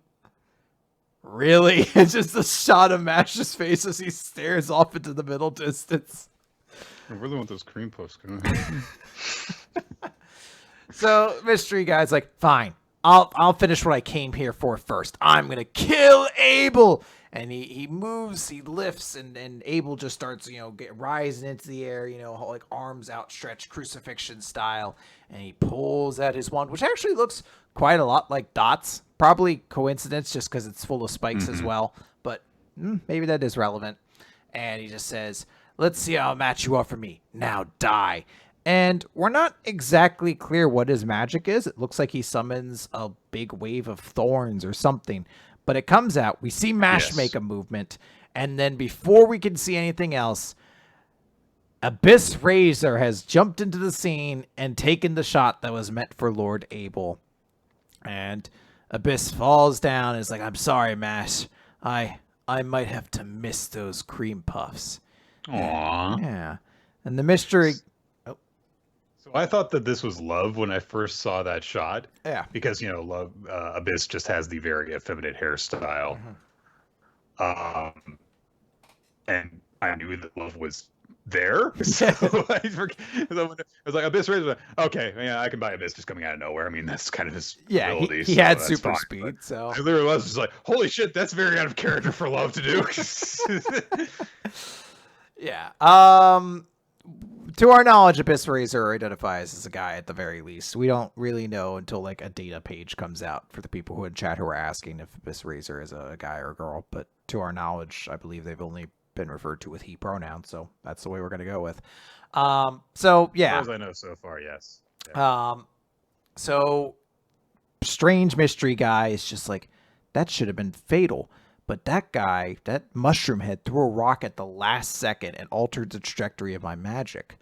Ah, what a loyal dog. Seems the trash is rewarding you for picking it up. I find it revolt. And before he could finish calling it revolting, Mash just steps on the ground and creates a gigantic crater that interrupts him, and then kicks a stone that he knocked up and basically nails the guy in the head. And the guy just pulls the stone away with his magic, and he's like, ooh, I see someone has a short fuse. And he licks the stone. He's like, maybe I'll kill you too. And Mash is like, did you just lick a rock? Oh, well, I guess you're at that age anyway, which is such a vicious fucking burn. I guess you're a chuny. That's fine. Yeah. So Mash just finishes the chapter by saying, hey, I've got to go get Mask Guy to a hospital. Try to stop me and I'll beat the stuffing out of you. Okay, so this arc's still going, I guess. Yeah. You know, for the last chapter that I was like, this was kind of weird. This chapter got right back into being pretty badass, so I'm all for it. I don't like Mash's humor was really funny in it. I like Abyss Razor actually coming in and protecting Lord Abel. It's kind of like a discount version of Haku and Zabuza, but still, I kind of like it. So it's just, you know, it was a good chapter all the way through. Oh, it's sorry. Hakbu and Zabuza. Gotcha. Whew. It was all right. Stop it. Hope you burn your eye out. I don't really have a lot to say about this chapter. There were a couple of good jokes. I didn't get incredibly excited over it, though. Mostly because I'm kind of like, we're still going, so... We're still there. I was not, honestly... Okay. You were happy for both of us, let's put it that way. Okay, that's good. But there were a lot... Kind of to think of it, there were just a lot of manga this week that I wasn't very high on. And when you combine that with there just not being as many manga as usual this week... All right, so... Let's move on. I will note that I desperately hope this character gets a name really soon, because I hate having to refer to a character this much who is still with zero identity. So if he doesn't get one next week, I'm just going to make up a nickname for him. Cool. Sounds good to me. Let's move on to Ayakashi Triangle, Chapter 18, Sosuke Hinojiki the Jinyo, with another color page for Ayakashi Triangle after they had one like 3 weeks ago or something like that. Mm-hmm. Oh no, the Kentaro Yabuki series is popular, so yeah, get used to it, everybody. Yep, get used to it. We get a flashback from Shiragani's perspective back to, of course, when he still was at full power, and he first met the Jinyo that now calls itself Sosuke. And I really like the form that Sosuke has in this chapter. This silhouetted humanoid form, but it's kind of unbalanced around the body, and it kind of it's shapeless in a way where you can't tell if it's supposed to be masculine or feminine, and just the mouth emerging from its otherwise featureless head is really cool. But this was when Shirogane first showed up and approached the Jinyo, who has been causing trouble lately because it's indiscriminately killing, devouring Ayakashi. And the Jinyo is just because, Shirogane is like, look, this goes against the principle of Ayakashi. Ayakashi don't devour other Ayakashi. And the Jinyo's like, I guess you're right, but that's because I'm a Jinyo, the Ayakashi closest to humans. Which sounds kind of like commentary to me in a way, that like, yeah, animals don't kill members of their own species unless they're humans, kind of thing. But Shirogane is just like, well, I'm the king. It's my duty to protect the order of the Ayakashi, so I'll destroy you. And they clash, of course. We catch up to the present where Shirogane is in his kitty cat form, and he just says, I was able to damage it, but I was also severely injured, and I had to retreat. And Kuro brings to the point of, oh, so he's that strong, because I've never heard of this Jinyo Ayakashi before. And Shirogane says, well, yeah, it was the first time I'd seen one ever. So he caught me off guard, and of course, he devours Haku to grow. If he devours Suzu's Haku, then he'll be completely invincible. So he takes advantage of this opportunity to go, hey, before that happens, Matsuri, return me to my true form. Matsuri's still just kind of racing to go and save Suzu. Shirogane's like, come on! This is a trap, this is bad! And Matsuri's like, even if that's true, I have to get Suzu back. That's all that matters. We see that Suzu's been captured, but is unharmed. She's dreaming of waffles, so she's totally fine. Yep. She wakes up in an abandoned resort hotel, apparently, which, according to Sosuke, this place was this, a place where a lot of people's dreams came to die because these people got carried away during the economic bubble in the 80s. And then, of course, it all came crashing down. So, of course, he's drawn to it because he's powered by negative human emotions. So, Suzu demands to know why he ate the Ayakashi in the previous chapter. And he's like, well, I wanted a taste of the Haku of an Ayakashi medium. You know, I was once this small, weak Ikon, but by wandering around, preying on small Ayakashi, I obtained their Haku, and I grew power and intelligence. But one day I realized, with a little preparation, the taste of Haku can change by hurting them, by devouring their friends in front of them. Instead of killing them quickly, I toy with them as they attempt to escape, and this deliciously changes the taste of Haku. I search for gourmet dining created of fear and despair. So he's very super villainy. So that's the point. And Suzu sums up by saying, "You're really sick." And he's like, "Yep, the same as you, humans. Humans establish civilization." Yeah, so it is. It is definitely social commentary. By building upon the sick and uncontrolled pursuit of inquiry and curiosity. I was just about to start the prep work for our human feast, but how fortunate I am to meet an Ayakashi medium, the ultimate ingredient. But then Suzu is like, hey, my love of food is actually an important character trait, Buster. Because listen, I'm not just here to suggestively eat ice cream all the time. It's also my primary motivation in life. She says, I love desserts, so I understand not being able to resist something. But if I were to only see others as ingredients for food, I would be so sad. You're not. And so Sosuke's like, well, you're still not panicking despite the situation. You believe that Matsuri Kazumaki will save you, right? But I wonder about that, because the area around this building is protected by those who worship me, the Io, those that evolved from Ikon. And since I'm a Jinyo, the highest form, they obey my every command. So they gotta get past my minions before they can get to the final boss fight. So your princess is in another castle. They're not coming for you. I'll make you feel despair, and then I'll eat you. Over with Matsuri's group, Nino Kuru pretty quickly is just like, hey, you go on ahead. I'm going to test out this new jutsu. You get in my way. So, hey, they're bros. That's nice. Yeah. In the goofiest part of the chapter, Matsuri is like, my sash is a paraglider! And flies away. It's one of those things that's like, all right, yeah, he's got a method of flying, but it's also very goofy looking. So it's only because in my mind I'm like visualizing how it would be animated, and I want it to not be animated. It's just the still cut of him with the suit that you move higher up, like. Beep, beep, beep, beep.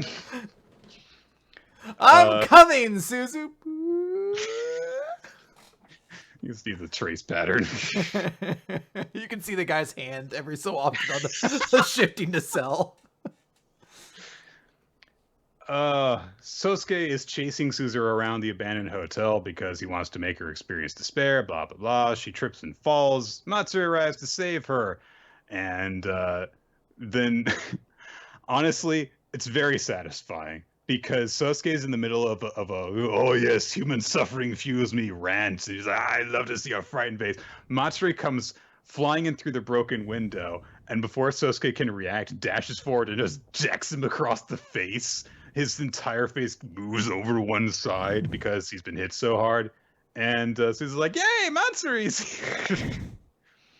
And of course, Matsuri is like, I'm going to open up a windhole in your stomach. I'm going to shove my foot up your ass and kick your ass with your ass. Yeah, it was like kind of a weird, badass line to leave on, but... Yeah. It was a pretty good chapter, I actually feel. I think that Sosuke's evil rants are over the top, but you know what? He's got a nice gimmick for an early shonen villain. And like I said, I actually quite liked the flashback at the beginning, so... Plus, that shot where he gets punched is actually really satisfying. So, yeah, I ended up kind of like skimming through the chapter because the moment he started his evil speech, I was just like, this character doesn't have enough of a personality yet to have an evil speech. So it was kind of weird to get one. But I actually really do like the moment in the woods too of Shark Boy basically being like, go on ahead. And I also like the idea of, I have a jutsu I want to test out. So it kind of teases the idea that this character has a new powerful technique that we might see in the future. Because as we said, This thing's probably sticking around. It probably is. It's up to chapter 18 now, and there's no signs of it being canceled anytime soon. So. All right. It's been better recently. So yeah, we barely got any fan service in this chapter, so you know. Yeah, just some kind of like, hey, a panty shot occasionally, while there was something else happening. So it's sad that's the bar we're allowed to be like, yeah, you know, they panty shot. It was a plot relevant panty shot. It's fine, just let it happen. All right, Nick, let's talk about Black Clover, page 269, the one who can't use magic. So Asta now is squaring off against Sabretooth, and it's an intense fight. Asta has to be like, all right, I guess I see you have reasons for this. So in that case, I'm going to accept those feelings and I'll win too. Sabretooth's busy having like this big dramatic, like, no, my family, blah. So Sabretooth's like, no, fuck you. What a joke. A one-armed man can't win this fight. He couldn't use magic. Even if you had magic, you couldn't win this.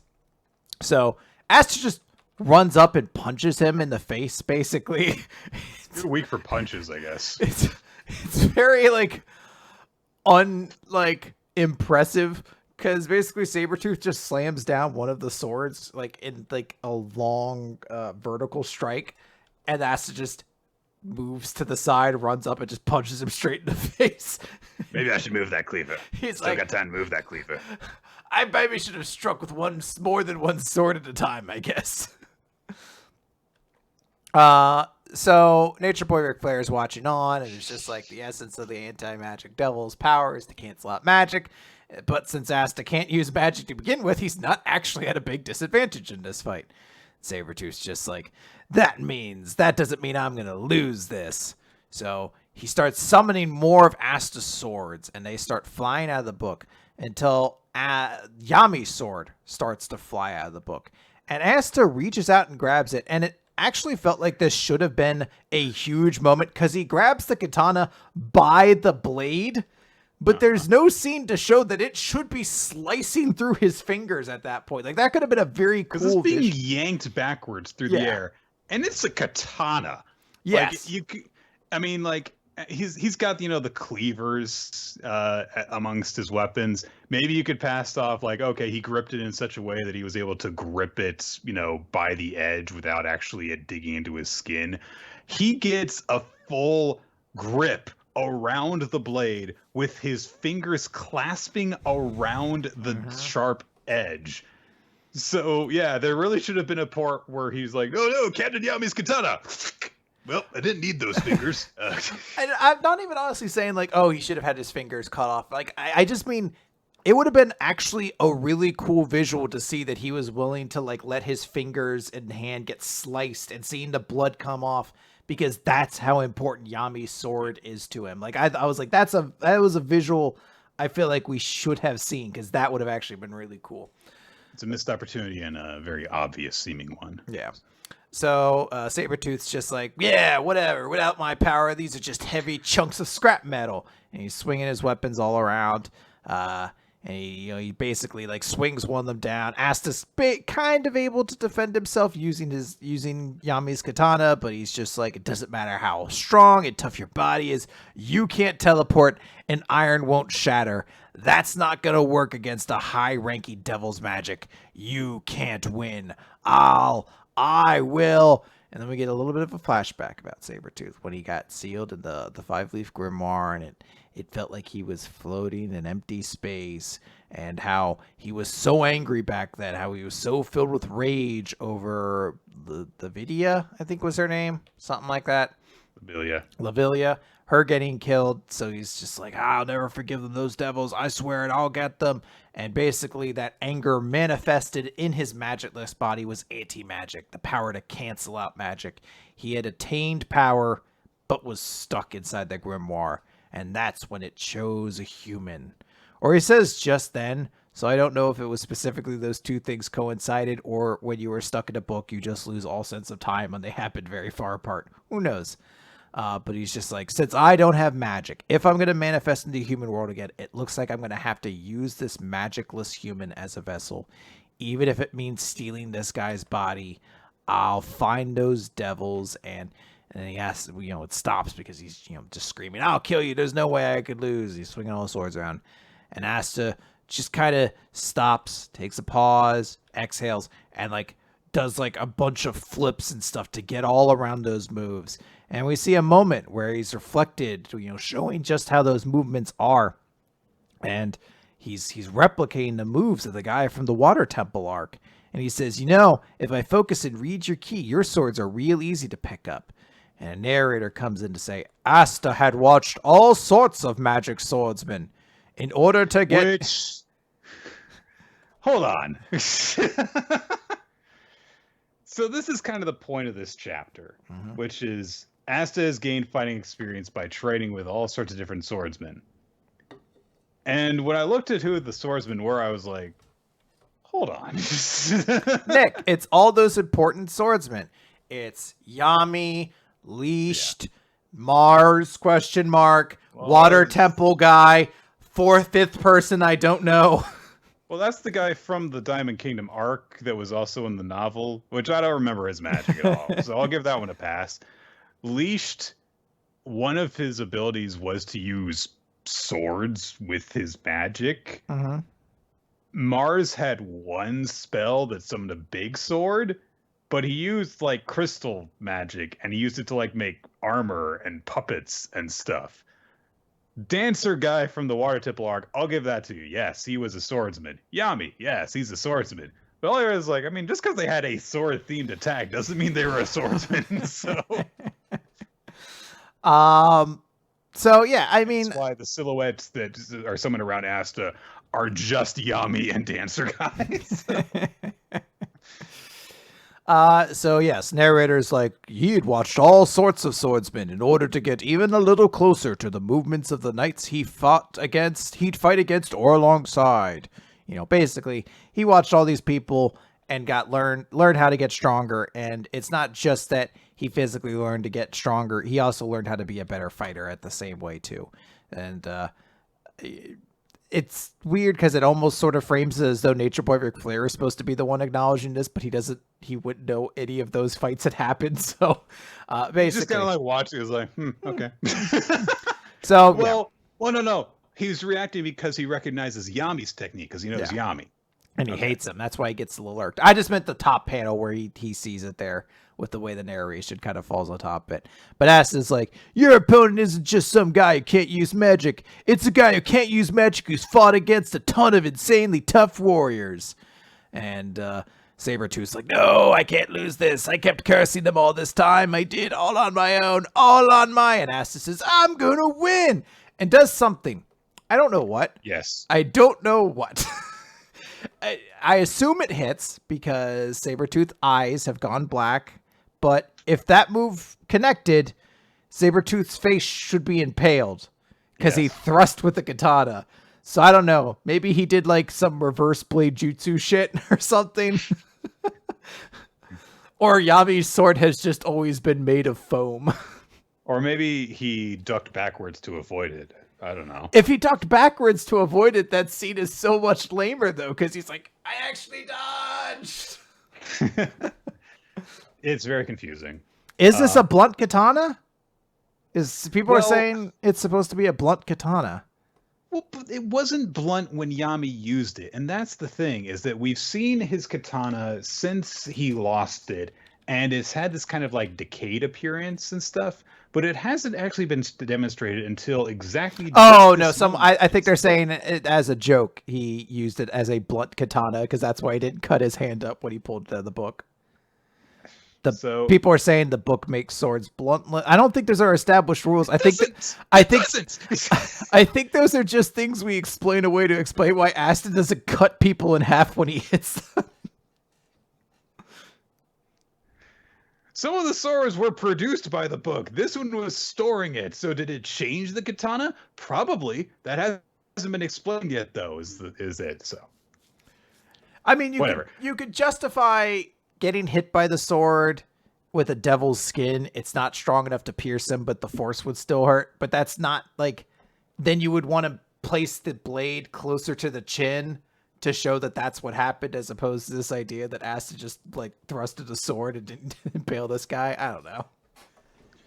It's it's I like the idea of this chapter in theory. The idea that it's not that Asta is just better than this guy. It's that Asta has improved in a way that doesn't rely specifically on the devil's power, because he's been training, and not just training by himself, but actually learning from these people who are skilled in ways that he is not, and learning their techniques.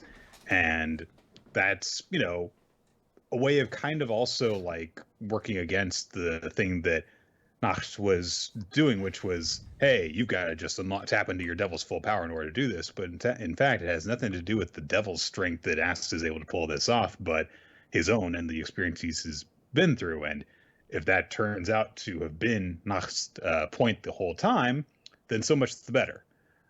But certain ways that certain details of this really work. The final shot is not nearly as impactful because it looks really awkward. And yeah, like the point I brought up earlier was, some of those guys are not swordsmen. At least one of them is not. I still don't remember the guy from the Diamond Kingdom battles name, much less what he could do. So, because yeah, look, I'm trying to remember his Ladros name from that. Okay, so Ladros, great character. And the fact that they decided to use blood magic to control the king's mind, and this was a good thing. They were heroes. So that's yeah, I like this chapter a little bit. I do, as I said, I really like the premise of it a lot. I think there was a couple missed opportunities, but I think the one thing I've kind of enjoyed most about Black Clover recently is that it feels like it's at a normal pace. Like, I feel like previously this chapter and the last chapter would have just been combined or something like that. Like, it actually like feels like we're at a reasonable pace for Asta to develop these things and to feel like anything kind of has weight. It may not be executed perfectly, but I appreciate that the pacing is actually at a good place. Yeah. I mean, like, for once, my problem with the chapter is nothing to do with, like, I don't think that Asta actually earned this or anything like that. Because I think that he did. I think that this does actually pay off all the experience that we've seen Asta go through. It's just that the very moment in itself, the execution wasn't there for me. And that's definitely preferable to, no, this doesn't work at all. So yes. All right, One Piece, chapter 993, The Dream of Wano. So something happens at the beginning of this chapter that's a little odd for me, because, all right, there are people in Wano, and they're still celebrating because they don't know that a battle's going on and a festival's going on, and they don't know that stuff is happening over on Kaido's island that, has their entire fate on the line, and they are pretty sure that they're just no longer going to be free anymore. That's all that they know. So they're partying like it's the last night they're ever going to be free, basically. So, then there's some guys going crazy. Don't know who they are. Because Queen's plague bullets have reached them, and according to Queen, he's like, "Oh yeah, this is the shining jewel of my playgrounds, Ice Oni." Then we cut over to Luffy, who is way down in the basement level of this tower, and he's fighting his way through to try and...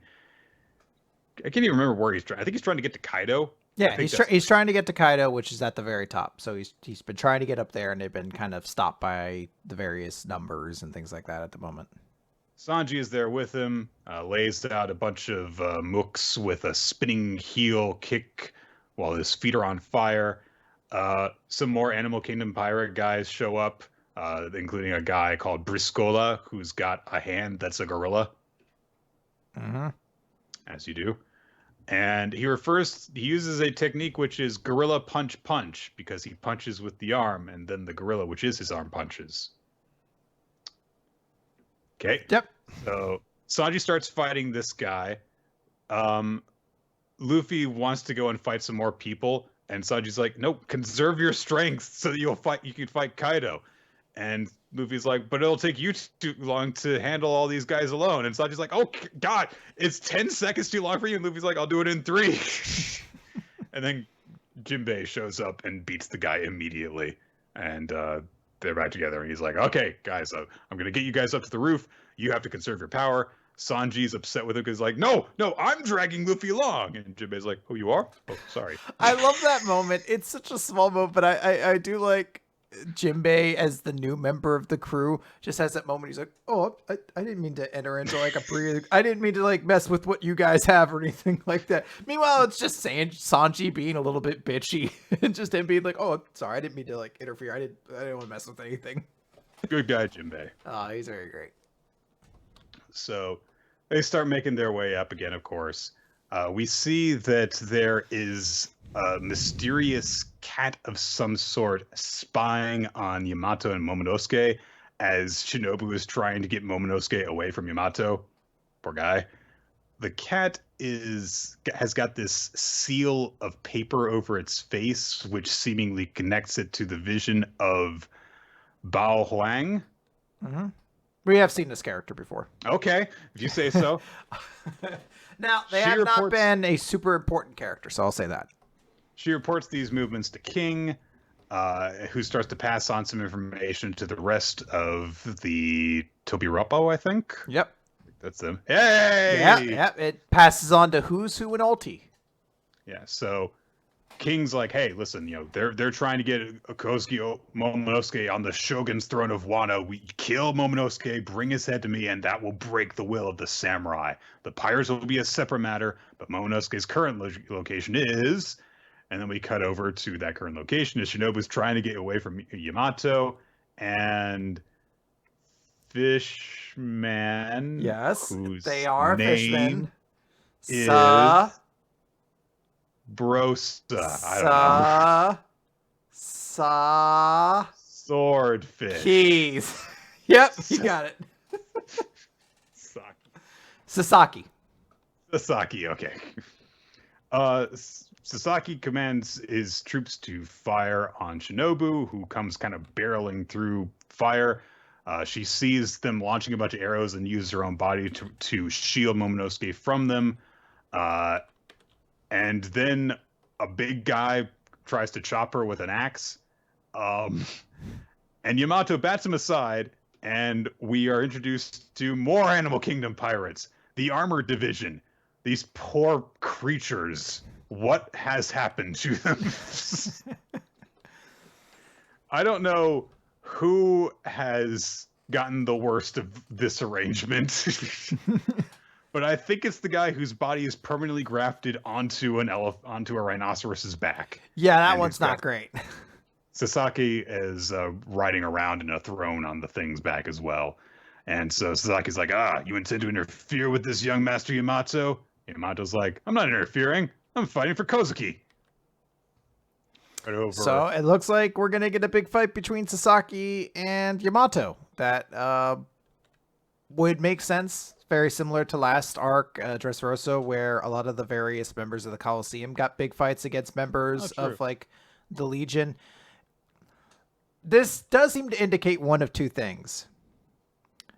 It seems likely based off this. Now, it's not 100% guaranteed. Cryos fought against one of the members of the like main members of Doflamingo's army. I've forgotten their names, the suits, I think, and didn't do anything. But it's in the small patterns of Oda, it's looking a little bit closer like Yamato is either maybe coming along with the Straw Hats or maybe will become one of like those Straw Hat Admiral kind of characters.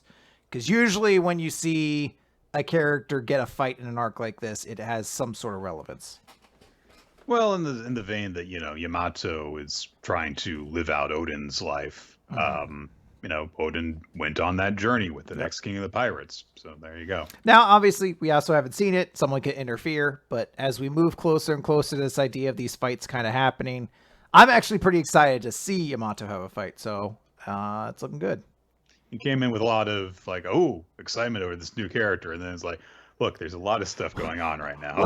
Well, technically, we kind of came in with a lot of fatigue, like another one. Okay, what's this one's whole deal? And then you have to figure it out. It's Kaido's daughter who has fallen in love with the idea of being Odin and so has completely changed their identity and fucking hates his dad and is like, oh, all right, I'll take it. Yeah. So Kaido isn't doing so good now that he's had his scar opened up with all of the Akazaya 9 attacking him. So he's collapsed, and everyone's like, go! Freaking cut his throat! Finish him! Just cut his head off! But he starts shifting, which shocks everyone, and Kaido says, in your spirit, I saw the visage of Kozuki Odin. I could have let you kill me. With each throb of my scar, I remember. But you people are not Odin. We will never see a monster samurai of his like again. It is too shallow. You don't even have enough power to open up the old scar! And he starts looming up into the sky and roars at all of them. And the force of Kaido's roar sends out invisible slashes through the air, one of which chops through Kiku's sword and then her arm. There you go, Nick. One more to your arm count. Dismemberment counter. So that's an awesome second win, I would say, on Kaido's part. That was cool. So yeah, I think it's a supremely cool moment. I think this chapter in large has a lot of really cool moments. It's moving around a lot, but I like this idea of the Ice Oni. I like that we're kind of reestablishing the Fire Festival. I mentioned a while ago. I think there's supposed to be some big visual element that comes along with the Fire Festival that I'm fully expecting to be one of the ways the arc comes to a close. So I like kind of the introduction of that part and seeing just how the people of Wano are trying to kind of deal with this, and it's not great. So there's a great moment there. I like Jinbei just looking cool, just punching the fucking stupid gorilla guy straight into the sky. And not even like a big scene. It happens in the background. You just hear Jinbei's attack, and then the gorilla guy slamming against the ceiling is great. And I think it's really cool. Kaido gets this big return, and his speech is so fucking great, where he's just like, I could have let you killed me, but you are not him. It's too shallow. It's just such a cool fucking visual. Kaido's a great villain. Yeah. I honestly think that this speech added a lot to his character, but it's also in line with what we know about him so far, that weird sense of honor that he has and that sense of respect that he has towards Odin, where, his followers, he's like, no, you'll never be as great as he was, but this is how pathetic you are. You can't even actually properly open up my old scar. And then he just roars, and all of a sudden one of his opponent's arms goes flying off. So he completely shifts the tide of the battle just by getting angry, and that's it. So it was cool. Yeah, I know quite a few people are bummed because it was Okiku, who is many people's favorite character of the Akazaya. I always mixed up because Ayakashi Triangle came into the podcast. So that's one of their favorite members. But I mean, I think it kind of had to be a character you kind of liked, because if it had been like Raizo, I'd have been like, oh no. When it happens to Okiku, you're like, oh shit, this is a big fucking deal. Yeah, all right. So that's it for Week of Manga Recap, guys. I want to thank you all for joining us for the show. We're going to close things out by naming what our favorites were this week. Our favorite series and our MVP. All right. Chris. My favorite series this week it's Mashle, Magic and Muscles. I think it was a really funny chapter. I like the big heroic moment at the end, and I just generally had a lot of fun with it. I'm going to go with Dr. Stone. Okay. Had some funny moments in it, and it felt like more of a return to form for the series, to get this science geekery and a lot of character based stuff going on. And it was nice to have Chrome get to join the discourse between the two scientific minds and not leave him out, and have him actually be very helpful in helping them to figure things out. So. Yeah. The audience, or sorry, the MVP for me is going to be Kaido. I think this was a really cool scene for Kaido. I think it's a cool comeback. Like, again, it's just between the speech and just the moment at the end. I think Kaido looked supremely cool in all this. I'm going to go with Ogata. Sorry, Kirisu. Sorry, no. Uh, I was at the beginning of the podcast thinking I would go with Power because, I mean, like, she comes back and then just is immediately herself again, shifting, being as unpredictable as always, starting off being a braggart, then getting mewling and pathetic, and then once she sees a way to take advantage of the situation, immediately becoming a backstabber and then bragging about it. But that speech that Kaido makes, I'm with you. That's such an awesome moment for him. And he's just picks himself back up and shows how powerful he is and is like, nope, Luffy's the one who's got to fight and beat me. Yeah. Fuck you guys. So it's a great moment because it still kind of made the scabbards look cool, but at the same time, it is like, you ain't the main character of this series. You're not going to be the ones to beat me. Yeah. All right. And then the audience. Yeah, the audience, by the way, said One Piece was their chapter of the week and Power was their MVP of the week. So there you go. Not too surprised to hear that. Yeah. So. All right, guys. Thank you all for joining us for this week's edition of Weekly Manga Recap.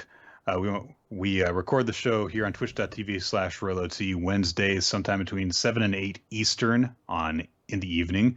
But to stay updated on exactly when we're going to be recording the show, you can follow us on Twitter at RoloT and NickFTime. The podcast is at WMR Podcast. Or you can go on the Weekly Manga Recap Discord server because we try to send out a notification as we're making the show go live. You can also use that to just check out all sorts of different community discussions that we have. Sometimes we'll go chime in with the chat to talk about what's going on with the recommendation we're going through. Sometimes we use it to talk about that week's manga before we even start recording the series, because sometimes some of us have very impulsive reactions that we just can't hold in for the next few days. That's happened with both of us. Also, Weekly Manga Recap server does Among Us plays on Saturday mornings. Yeah, we should be doing one this Saturday. I might be able to get in for a couple games. And you can also use that server to find the Weekly Manga Recap Google Doc maintained by NinjaX3i, which keeps track of our recommendations that we go through, our MVPs and favorite series and stuff like that, the end of year polls, all that good stuff. Check out our past episodes on weeklymangarecap.podbean.com. You can use the Discord server as well to send us like feedback and stuff. The Google Doc is good for asking questions for our Q&A episodes. We want to give a special thanks to our Patreon supporters. You allow us to create bonus content for you guys to enjoy. We recorded an episode, and it was this week. We just recorded a tier list for the World Trigger bonus pod. At all the squads that we ranked, and we got some cool stuff coming up too. We're going to do an As Explained by Manga, where I'm going to attempt to explore the lore and the factions of the Warhammer 40k universe to Nick. We're going to have a special guest on because I'm not the most knowledgeable on Warhammer, but we're going to get an expert on as well to help. And we're also going to have a tier list for ranking the One Piece arcs. We're going to watch all of Dorohedoro and talk about that on an episode. So definitely go check it out. We got some cool, exciting stuff in the future. Yeah. And before we close out the show, just want to give a special thanks to Steve Mann, Tark Artist, Infamous Planet for creating the framework for the visual stream of the show, Winslow L. Cheddar, and Milo Jack Stillitz for creating the opening theme of Weekly Manga Recap. And that is everything. Mm-hmm. Did you have a recommendation? I thought it was your turn to do a recommendation. I did. Mieruko-chan. Then I do not. Okay, we'll have a recommendation very soon then, guys. By the way, you go ahead. No, I was gonna say I just wanted to let you know, according to the Black Clover Wikia, Fanzel, his first ability is that he is a master swordsman. Okay. Yeah, he was an instructor during his time in the commander of the Diamond King's army. And he is highly proficient at swordsmanship, as noticeable by all of his memorable moments in the series, such as, I guess, striking Ladris with a sword at some point, and apparently also training Asta in swordsmanship. Apparently that was a very important light novel to read, so I don't know. That's everything. Yeah. Very important character. Final. I forgot it already, and I just had the page. Fartzal, no!